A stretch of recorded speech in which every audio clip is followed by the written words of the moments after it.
ও মাস্টারবাবু, আপনি আমার ফুয়ারে বাড়িতে ইয়া পড়াইবানি, কত দিতে লাগবে? বাড়িতে ইয়া পড়াইলে তো 1000 টাকা দিতে লাগবে। ইটা কিতা কইলে হয়তো অত বেশি, আমি 500 টাকা দিব। 500 টাকায় ওইতো না দাদা। যে আচ্ছা, আপনার একটা কথা জিগাই কৌকা, এখন চাই ভারত কবে স্বাধীন হয়েছিল? মাস্টারে কইলা ভারত তো এখনো পরাধীন দেশ। ইটা কিতা কইলা মাস্টারবাবু, আপনি কইন ভারত পরাধীন দেশ। আমারে মাসও 1000 টাকা দিবা আপনার পুয়ারে পড়াইবার লাগি, লগে লগে আমি ভারতের স্বাধীন করিয়া দিলাম। একটা বাচ্চা স্কুল স্টেজে উঠিয়া চড়া কর, চড়া হইতে গিয়া তার গালো চুলকানি আইছে, হে চুলকান।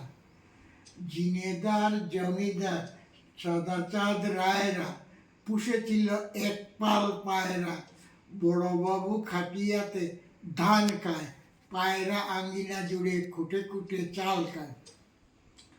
এরপরে একটা গান গাওয়ার লাগে কইল, হে গাইল।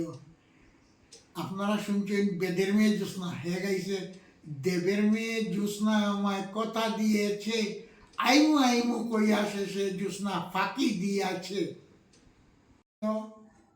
সমীর, তোর বউর জন্মদিন তুই তাইরে ডায়মন্ডর নেকলেস দিলে, তাই তো চাইছিল অল্টো গাড়ি।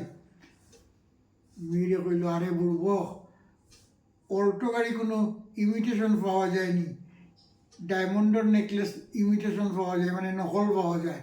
আমি তো নকল ডায়মন্ডর নেকলেস দিয়া আমার বউরে বুঝ দিলেছি।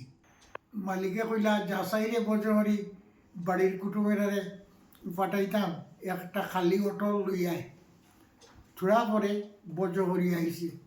মালিকে জিগিলা, কিতারে অটো আনছস নি? না বাবু, অটো তো পাইছি না। হেরি ইটা কিতা মাত্র, যত অটো স্ট্যান্ড। কিন্তু বাবু আপনি কইলা খালি অটো আনতাম, আমি দেখি সব ড্রাইভিং সিটও কোনো না কোনো ড্রাইভার বদ, আমি তো খালি অটো একটাও পাইছি না, এর লাগে খালি হাতে আইছি।